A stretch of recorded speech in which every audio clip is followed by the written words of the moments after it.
Alam niyo ba guys, wala na akong ads sa mga ano ko. Sa live, nag-live ano ako, upload. Di ko naman malagyan, ma-open yung ano, $sign.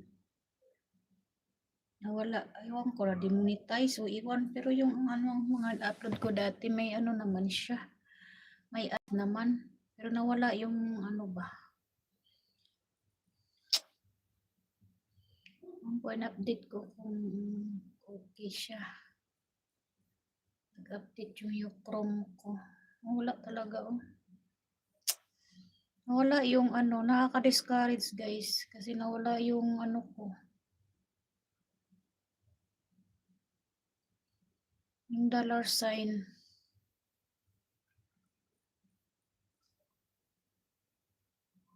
Nakalagay lang dito kay ano lang oh.